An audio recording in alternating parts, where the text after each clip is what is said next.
Hello guys, আসসালামু আলাইকুম। এই মুহূর্তে আমরা আছি Kuriana floating park and picnic স্পটে। Welcome back to my another video. Rohan ব্লগসের পক্ষ থেকে সকলকে জানাই স্বাগতম। আজকে আমি আপনাদেরকে দেখানোর চেষ্টা করব আটঘর কুরিয়ানা ইউনিয়নের মধ্যে আদমকাঠি গ্রামে যে প্রসিদ্ধ 3টি পেয়ারা পার্ক রয়েছে তার মধ্যে একটি অন্যতম পেয়ারা পার্কের বিবরণ। এই পেয়ারা পার্কে ঢুকতে আপনার কয় টাকায় টিকিট কাটতে হবে এবং এখানে দেখার মতো কি কি আছে তার পুরো ভিডিও থাকছে আজকের এই ভিডিওতে, তাই সম্পূর্ণ ভিডিও দেখার জন্য আমার সাথেই থাকুন। কুরিয়ানা ইউনিয়নের আদমকাঠি গ্রামের এই একটি পার্কই আছে যেখানে আপনি ডাইরেক্ট হুন্ডায় করে যেতে পারবেন। এছাড়া যে পার্কগুলো রয়েছে সেখানে আপনার যেতে হলে অবশ্যই ট্রলার অথবা নৌকা ভাড়া করতে হবে।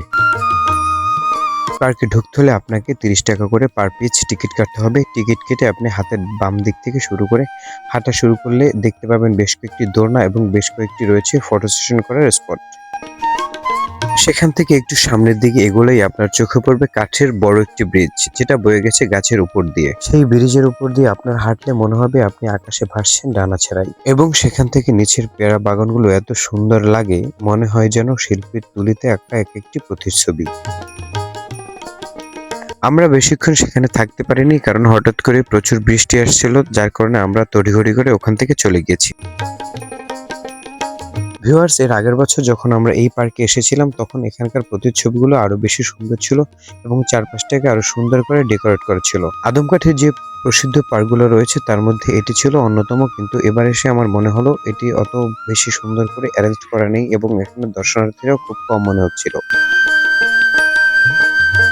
সবচেয়ে যে বিষয়টি খারাপ লেগেছে, এত সুন্দর সুন্দর পেয়ারা গাছগুলো থাকলেও এই গাছে কোনো পেয়ারা নেই। দু একটা যা আছে তাও এখন আর গেলে পাওয়া যায় না। এখানে রয়েছে বেশ কয়েকটি সুন্দর দোলনা যেখানে বসে ছোট বড় সকলে মিলে ফটো সেশন করতে পারবেন আপনারা। এখানে রয়েছে সুন্দর একটি রিক্সার অবয়বে তৈরি একটি বেঞ্চ, রয়েছে রং করা সুন্দর একটি নৌকা এবং তার পাশেই ছিল একটি গরুর ঘাড়ের আদলে তৈরি করা একটি সুন্দর প্লেস। পার্কটির ডেকোরাম এবং সৌন্দর্য আমার অত বেশি ভালো লাগেনি, তাই এখানে মানুষজনও কম ছিল। আজকের ভিডিও এই পর্যন্ত। পরবর্তী ভিডিও দেখার জন্য আমার সাথেই থাকুন। আসসালামু আলাইকুম রহমতুল্লাহ।